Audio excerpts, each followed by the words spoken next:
Allahumma salli wa sallim wa barik wa karrim wa majid wa azim ala sayyidina wa habibina wa syafi'ina wa qurrati a'yunina wa maulana Muhammadin wa ala alihi wa sahbihi ajma'in wa la hawla wa la quwwata illa billahil aliyyil azim.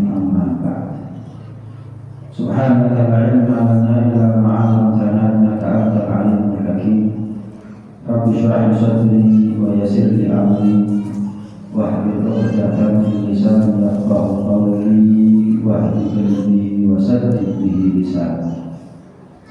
Allahumma arina al-haqqa haqqan warzuqna ittiba'ah wa arina al-batila batilan warzuqna ijtinabah waj'alna minal ladzina yastami'una al-qawla fayattabi'una ahsana.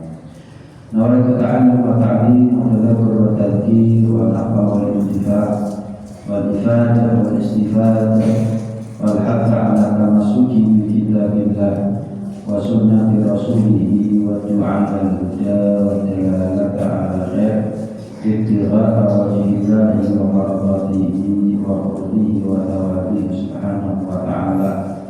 Wa sallallahu ala sayyidina Muhammad wa ala alihi wa sahbihi wa sallam walhamdulillahi rabbil alamin.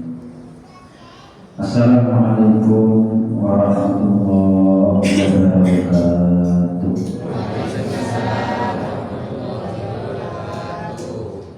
Qala al-musannif al-imam al-habib al-kutub Abu Bakar Abdullah bin Alawi bin Muhammad al-Haddad radhiyallahu ta'ala anhu wa arda wa nafa'ana bihi wa bi'ulumihi fid dharain amin radhiyallahu anhu. Melanjutkan pengajian yang rutin istiqomah kita lalui bersama dalam kitabnya Al-Hikam. Al-Imam Al-Haddad berpesan kepada kita semuanya, in syi'ta an takuna hurran tatrukul amri illam tatrukhu ikhtiyaran taraktahu ittirah. Jika kamu menginginkan menjadi manusia yang merdeka, maka lepaskan dan tinggalkan segala perkara, semuanya. Sebab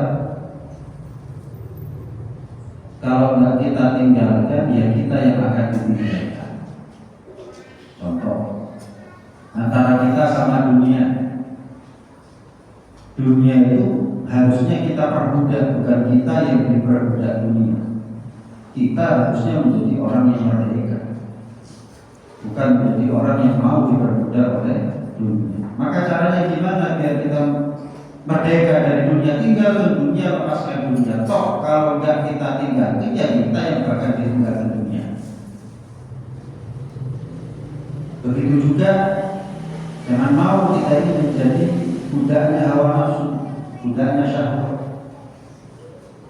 Kalau kita ingin menjadi manusia yang merdeka dari syahwat, hawa nafsu, maka tinggalkan semua. Jangan pernah dituruti apa yang menjadi maunya hawa nafsu dan syahwatnya kita. Al-ahmaq man atba'a nafsahu hawa wa tamanna min Allahil a'lam. Orang yang bodoh itu, kata Nabi SAW, adalah orang yang nuruti hawa nafsunya. Yang dia turut bukan Allah, tapi hawa nafsunya. Tapi dia berharapnya kepada Allah. Kerjanya sama nafsu, bayarannya minta sama Allah. Ini kan kebodohan.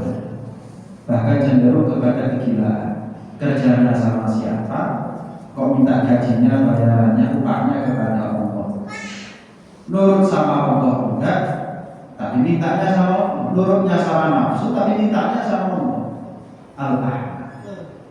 Makanya dikatakan ta'isa abdul marah, ta'isa abdul dina, ta'is wa takas. Celaka yang menjadi budaknya perempuan. Suami itu tak boleh menuruti apapun yang menjadi maunya istri. Artinya apa?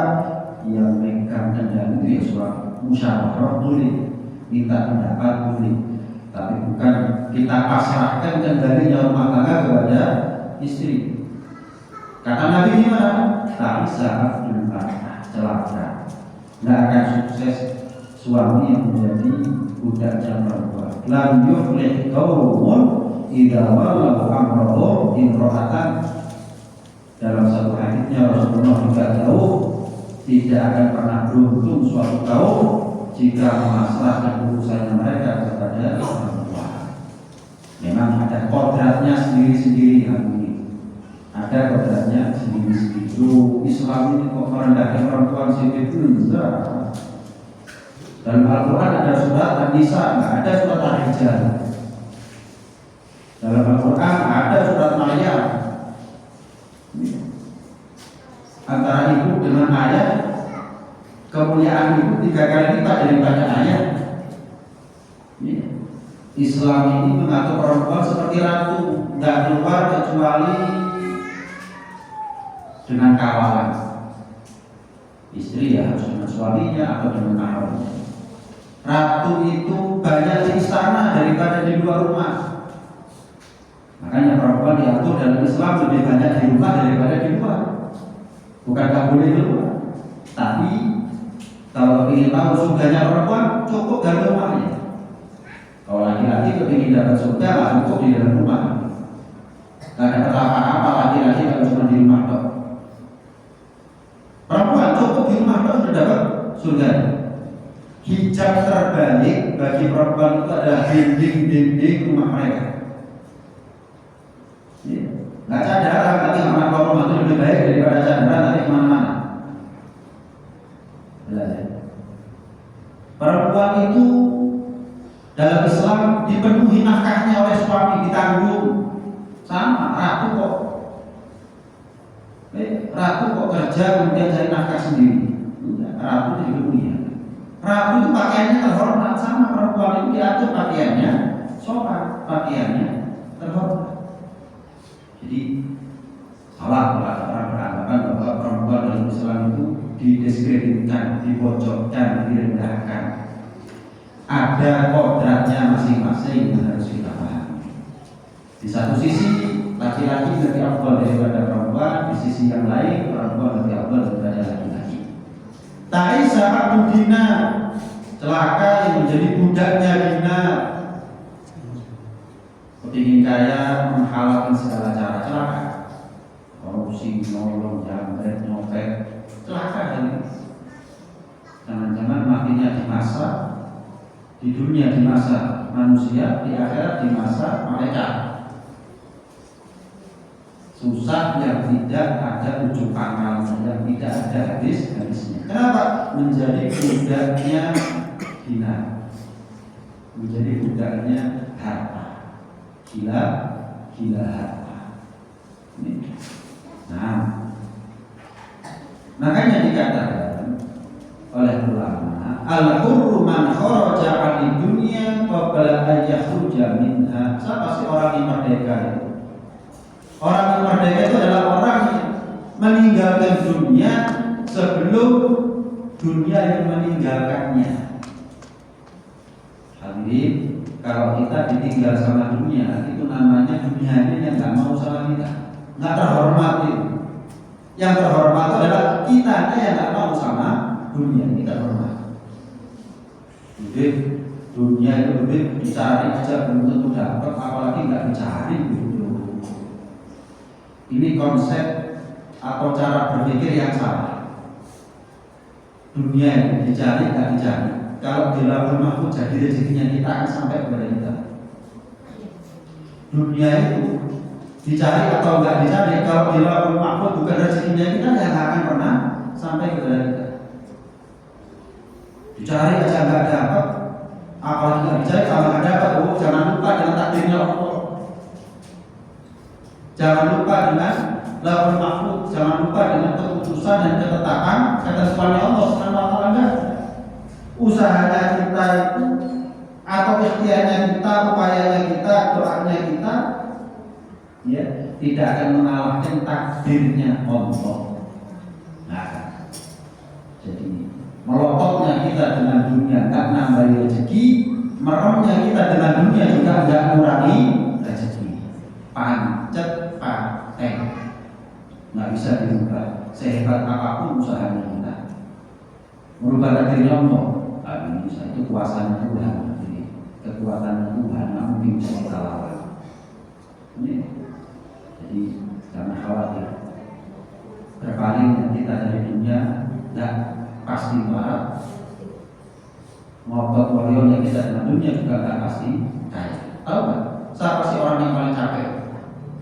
Orang yang mengejar sesuatu yang ternyata bukan takdir miliknya. Tuas kesel, tuas gak sholat, tuas gak poso, tuas gak nutup aurat, tuas nyolong, tuas tapi tetap kasih wisnu kita, tuas judol itu tetap marah. Tuas waduh, mulai A sampai Z semuanya dilakukan tetap. Ini orang paling capek. Ini orang yang paling kaya. Nah, maka sebagaimana kemerdekaan yang hakiki adalah kemerdekaan hati. Hatinya merdeka dari dunia, hatinya merdeka dari jabatan, hatinya merdeka dari popularitas dan lain sebagainya. Maka penghambaan yang hakiki, penghambaan yang sejati adalah penghambaannya hati. Kapan dikatakan hati itu menghambakan dirinya kepada Allah? Ketika hatinya memurnikan ibadahnya, ketaatannya, amal solehnya hanya untuk cari ridhonya Allah, memurnikan ibadahnya dari selain Allah Subhanahu wa Ta'ala. Semakin sempurna penghambaan manusia kepada Allah, maka semakin sempurna kemerdekaan dan kemuliaan yang dia raih. Dikatakan oleh sebagian ulama, man akhlasa ubudiyyatahu lillahi ta'ala, barang siapa yang memurnikan ibadahnya dia karena Allah Ta'ala, wa taraka ubudiyyata ma siwa, dan dia meninggalkan menghambakan dirinya dari selain Allah. Kamu ini hambanya siapa? Allah. Selain Allah tidak ada. Orang yang seperti ini bahwa hur hakikah, dialah orang yang merdeka secara hakiki. Kemerdekaan yang hakiki, kemerdekaannya hati dari selain Allah. Inilah hamba sejati. Inilah hamba sejati. Inilah orang yang tahu hakikat Rabbiku billahi rabba. Inilah hakikat orang yang tahu hakikatnya la ilaha illallah. Inilah orang yang tahu hakikatnya asyhadu an la ilaha illallah. Antara ucapan dengan kelakuan sama. Makanya Allah Subhanahu wa Ta'ala berfirman, wa ma khalaqtul jinna wal insa illa liya'budun. Tidaklah aku ciptakan bangsa jin dan bangsa manusia ini kecuali untuk ibadah. Gini hati.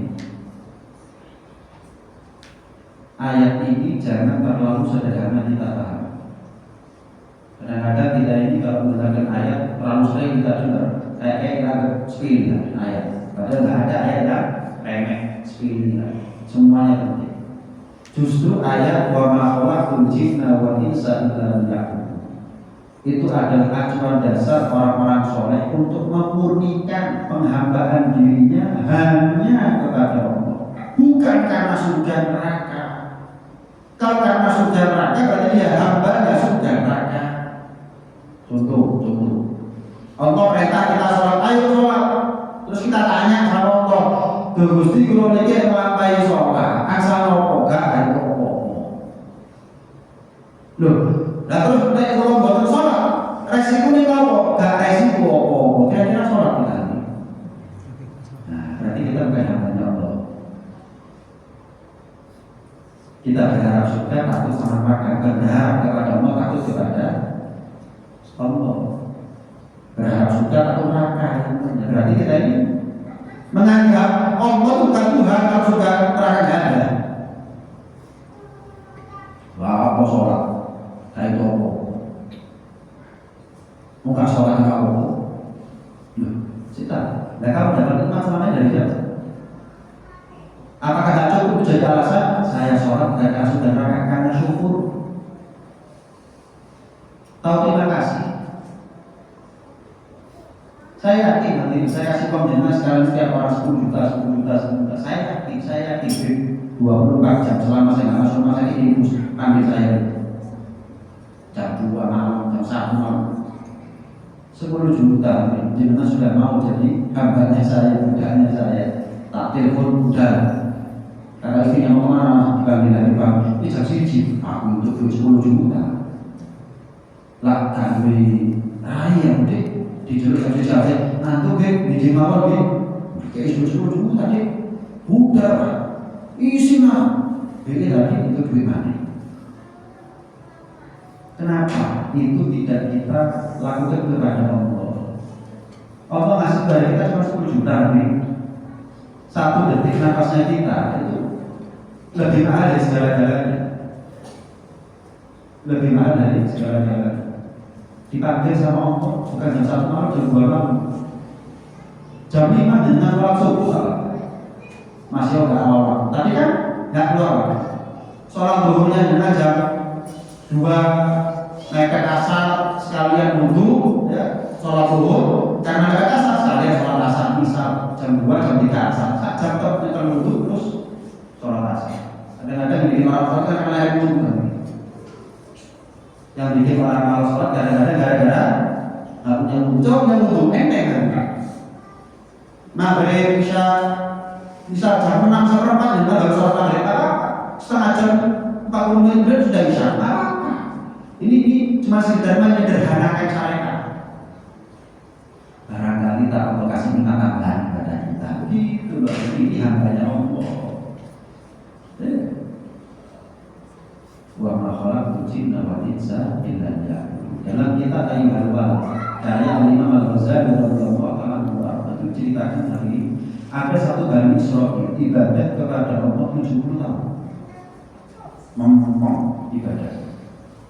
Allah perintah satu malaikat untuk menyampaikan kabar. Allah perintah satu nabi untuk menyampaikan kepadanya, bilang sama dia, ibadahnya nggak aku terima. 70 tahun tidak ada. Umurnya berapa? Kita umur 70 tahun tidak ada, berarti cuma berapa tahun lagi? Kita kalau umurnya 60 tahun, sehari 8 jam ibadah, 8 jam kerja, 8 jam istirahat. Berarti kalau kita umurnya 60 tahun, kita ibadah cuma berapa tahun? 20 tahun kan? Sepertiganya. Sepertiga ibadah, sepertiga kerja, sepertiga istirahat. Ini ibadah kita 70 tahun. Apalagi kita ibadah sehari sampai berapa jam ini? Nggak sampai total, nggak sampai 8 jam. Jadi kalau umurnya kita 60 tahun, nggak sampai 20 tahun ibadahnya kita. Mungkin masa tidurnya kita lebih lama daripada masa istirahat, masa ibadah. Masa kerjanya kita dalam seumur hidup lebih panjang, lebih lama daripada masa ibadahnya kita. Ini ibadahnya 70 tahun, belum istirahatnya, belum kerjanya. Apa kata Allah? Bilang, Nabi, nggak terima ibadah. Sampai ini. Sampai ke nanti dia pulang. Percuma kamu ibadah. Nggak terima ibadahnya kamu mau. Oh iya, terima kasih. Tenang. Nggak terus mangkel kecewa. Oh iya, terima kasih. Kata Allah, Nabi, coba datangi lagi. Lihat, dia masih ibadah. Dilihat masih ibadah. Masih ibadah. Tahu nggak diterima. Ini kabarnya Nabi loh kali. Coba lihat, masih ibadah atau masih ibadah? Apa kata Allah? Bilang sama dia, kenapa dia masih ibadah? Karena tahu ibadahnya dia selalu tidak diterima. Apa jawabannya dia? Aku kan diciptakan untuk ibadah. Sesederhana itu memahami konsep menghambakan diri kepada Allah. Aku kan diciptakan untuk ibadah. Ya sudah, diterima aja urusan gue. Apa ibadah? Hadirin, kalau ada murid khidmat sama gurunya, panikiro, bayar kiro, gajinya saya berapa? Kamu sama dia? Atau saya kira saya ada khidmat sama guru saya kenal Allah dari gurunya saya punya ilmu dari gurunya saya belajar akhlak dari gurunya saya. Terus giliran guru saya, guru saya kasih perintah sama saya. Ustaz, berani bayar berapa? Tidak ada yang gratis di dunia ini. Wah, berani kami. Oh, itu lama aja. Wah, kenapa kita melakukan itu kepada Allah? Apa salah? Kayak itu semua. Belum sih. Kamu sama bocah nggak berani kenapa sama Tuhan? Emangnya gurunya kamu Tuhan? Cara guru kita enak, ngamu loh ngabdi di dalamnya kiai, nggak berani hadirin. Mani dia kalau kasihnya semua, iya deh. Kan rata-rata santri itu tak suboyo berarti khidmat dulu. Ada yang khidmatnya ngajar, ada yang khidmatnya di dalam rumah masak, macam-macam. Ada yang khidmatnya di kantor, macam-macam. Tapi berani berapa? Sama gurunya tidak berani, sama orang. Kadang-kadang manusia itu tahu terima kasih sama manusia, tapi tidak terima kasih kepada Tuhan. Isok terjadi pemberiannya manusia, tapi dia nggak bisa terjadi pemberiannya Allah. Tak kasih contoh. Jangan tak kasih surga ini. Ini murah ini. Romatus saya itu. Tak kasih. Jangan beli sendiri semua bisa. Tapi saya yakin dengan ketika terima ini bukan karena surga. Mungkin karena dia siapa yang kasih. Saya sendiri bisa. Dia waktu dewi. Itu kosong. Kadang-kadang gitu. Kamu nanti sudah contoh ya, sudah contoh. Kita mulai akan di sini. Cuma sudah contoh. Sehingga benar kami yang ngasih, nggak melihat yang barangnya, tapi dia yang ngasih. Sebenarnya dapat rezeki dari Allah. Butuhnya 100.000, dapatnya 50.000. Terus orang mau butuhnya 100.000 itu saya kan. Terus orang mau Rasulullah. Kenapa? Kalau kita nggak berpikir, saya nggak melihat 50.000, siapa yang kasih? Jangan tak kasih barang murah, tapi kan jangan melihat saya, jangan anggap itu mahal. Jangan hargai pemberian. Nah, kenapa kita tidak menghargai pemberiannya Allah? Yang mungkin belum mencukupi kebutuhannya kita karena kita melihat Allahnya. Ini loh, manusia itu bisa menghargai pemberian orang, tapi tidak bisa menghargai pemberian Tuhan. Kenapa? Dia budaknya manusia, dia budaknya harta, dia budaknya jabatan, dia budaknya popularitas, bukan budaknya Allah, bahkan dia budaknya surga dan neraka. Wa ma khalaqtul jinna wal insa illa liya'budun. Makanya Allah merintahkan kita ibadah bukan sembarang ibadah. Wa ma umiru illa liya'budullaha mukhlishina lahu-d-din, ikhlas, murni, suci ibadahnya kamu hanya karena Allah Ta'ala. Karena mau kita ini diperbudak oleh siapapun kecuali karena untuk cari ridhonya Allah Subhanahu wa Ta'ala. Hadirin sekalian dirahmati oleh Allah Subhanahu wa Ta'ala, pernah Bishr Al-Habib mengatakan, man arada ayyalu ta'mal hurriyah, barang siapa yang menginginkan merasakan manisnya kemerdekaan, wa yastari' minal ubudiyah li ghairillah, dan dia berhenti dari menghambakan dirinya, memperbudakkan dirinya kepada selain Allah, maka caranya fal yutahhir as-sarirata bainahu wa bainallah, maka sucikan dan bersihkan hatimu dari selain Allah Subhanahu wa Ta'ala, khususkan hatimu hanya untuk Allah. Maka dengan begitu kamu akan merasakan manisnya menjadi hambanya Allah, dan dengan begitu kamu akan lepas diri dari menghamba dirimu kepada selain Allah.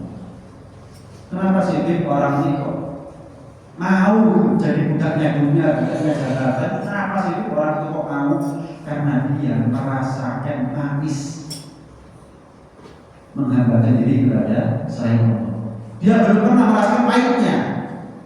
Sebaliknya, dia belum pernah merasakan manis menghambakan diri kepada Allah, sehingga dia merasa menghambakan diri kepada selain Allah itu manis, padahal lain. Kita ini kok nggak pernah kalau ibadah merasakan nikmat. Kenapa? Hati kita ada selain Allah. Hati kita ada selain Allah. Saya kasih contoh. Dengan kerja sama saya sehari 8 jam, gajinya setiap hari 5 juta. Ente mau dengan kerja nikmat, berangkat jam 8, jam 7 dari kantor. Oh, gajinya begitu 5 juta. Nikmat.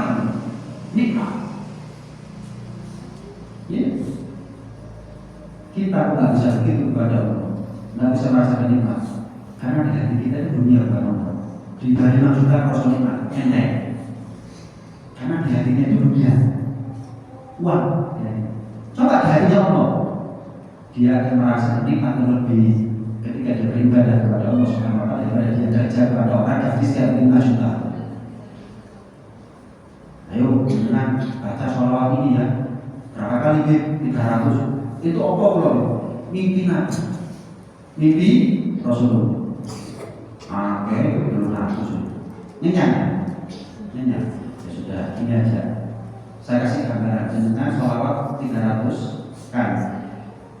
Sekali sholawat 1000. Jadi kalau 300 ribu. Tinggal satu kali. Terus saya dulu. Lebih dari 500 saya juga. Tambah untuk mudah. Hatinya itu dunia, hatinya kita itu harta.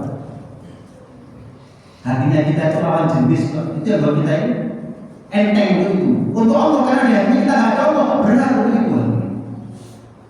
Kayak sekarang kita ingin merasakan manisnya ibadah kepada Allah. Pahit ngaji kepada selain Allah, maka murni hatinya kamu dari selain Allah. Kita akan merasakan manisnya ibadah, tapi kalau ibadah kepada orang justru merasakan pahit. Orang merasakan enak ketika dia menghambakan dirinya kepada siapa karena dia di hatinya nggak ada. Makanya sampai nadar, ya,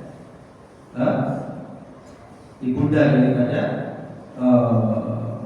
Siti Maryam, ya ibunda daripada Siti Maryam. Dikatakan idhara atau imra'ah ini nada mulaka nabi babni muharraran fataqabbal minni innaka antas samiul alim. Ya Allah, kata istrinya Ibrahim. Ini ibunya Siti Maryam. Ya Allah, aku nadar kepadamu, jika di dalam perut kandungan Ibrahim ini lahir telah aku nadar, aku akan jadikan dia adalah hamba yang muharrar, hamba yang betul-betul merdeka mengabdi khusus kepada istrinya Imran. Ini adalah orang yang betul-betul tahu bahwa paling tingginya puncak pengabdian kepada Allah Subhanahu Wa Taala adalah manakala dia menghambakan hatinya hanya kepada Allah. Ada seluruh dunia itu cukup ditangkap. Ada hatinya itu selain Allah enggak. Lalu hadirin hadirat sekalian rahmati Allah Subhanahu Wa Taala, pasti betul bahwa kita termasuk di antara mereka yang bukan sekedar ibadah karena tuntutan, karena kewajiban, hanya sekedar formalitas atau menggugurkan kewajiban. Ibadahlah pakai hati. Nah, kalau ibadah pakai hati maka kita akan merasakan nikmatnya. Ya. Saya tutup satu cerita hari. Ya. Saya tutup satu cerita. Dikisahkan ada seorang raja. Dia ini nggak bisa buang angin. Sehari 2 hari sampai seminggu 2 minggu sakit hari. Nggak bisa mendut itu kan lama-lama sakit. Sampai panggil dokter kesana kemari nggak ada yang bisa nyembuhkan. Ada satu orang soleh, pakaiannya sederhana, datang ke istana raja. Tanya sama apa namanya sekelilingnya itu, pengawalnya tanya apa yang di sini? Enggak, katanya raja sakit sudah 2 minggu nggak bisa buang angin. Saya bisa nyembuh, dilihat oleh atas sampai bawah. Pada itu dokter ini semua menguji, pakaiannya sederhana. Betul, kamu bisa. Beneran kamu bisa? Iya, saya bisa. Saya tanya, raja sudah sembuh atau belum? Belum. Barangkali saya sembuhnya. Saya orang bingung kan? Tapi kan terpaksa ada jalannya sudah masuk. Sebelum didoakan atau diobati nanti. Ini orang ngomong sama raja-raja, kita janjian ya, kita kasih bikin kesepakatan. Apa? Kalau raja ini sembuh, akhirnya bisa buang angin, ya. Saya jadi raja, jangan jadi rakyat. Jangan di luar, tinggal di rumahnya saya tinggal di sini di istananya sebentar. Gila, nantang, nggak tahu saya, tahu saya nggak nantang. Cuman raja ini butuh sembuh atau butuh jabatan, kekayaan. Apa artinya jabatan raja dan kekayaan kalau mendengar sakit, melungkar seperti ini, melung jerat-jerit seperti ini gara-gara nggak bisa nutut. Bikin itu, yujok kafe, segini aja status kamu. Separuh hartanya saya milikmu, separuh hartanya saya tetap milikmu. Enggak semua, segini aja tidak ada. Kamu pakainya saya tetap raja dan kamu pakainya raja. Enggak, saya mau semua. Sampai waras, aku jadi raja, kamu jadi rakyat. Mantap jadi raja. Awas sudah waras. Ya, sudah akan diusap perutnya, nyentuh. Waras. Sembuh. Orang ini bilang, raja, sepakat sudah. Gimana lagi? Disaksikan orang banyak masa nikah. Sudah, ya wis. Ini harta semua miliknya kamu dan kamu sekarang adalah raja. Mau ditaruh tengah kota ke orang itu, nggak jadi raja, nggak jadi. Lu kenapa? Ternyata kekayaannya raja nilai satu. Kekayaannya raja nilai cuma satu tukang. Jabatannya menjadi raja nilainya cuma satu tutup, nggak murah. Tetap saya bilang orang Jawa nanti coba jangan nanti tidak diumumkan ini jabatan, nggak jadi budaknya jabatan, nggak jadi budaknya kekayaan, merdeka, terhormat. Siapa yang terhormat? Raja apa? Yang ingin bekerja orang soleh? Orang soleh terhormat. Orang soleh, saya yakin selain rajanya, ya. Akan menuruti apa maunya orang ini hari ini. Jadi sebetulnya yang turun itu siapa? Raja, berarti raja yang sebenarnya siapa? Dua orang soleh tadi itu. Ini gambaran menghambakan diri kepada selain Allah adalah kehinaan, menghinakan diri sebagai hamba Allah adalah kemuliaan. Menghambakan diri kepada selain Allah kehinaan, menghinakan diri sebagai hamba Allah adalah kemuliaan. Karena pilihan hidup kita milih.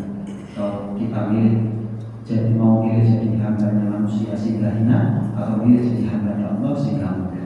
Kembali kepada kita semuanya. Mudah-mudahan kita semuanya dijadikan oleh Allah Subhanahu Wa Taala orang yang merdeka dari apapun selain Allah Subhanahu Wa Taala.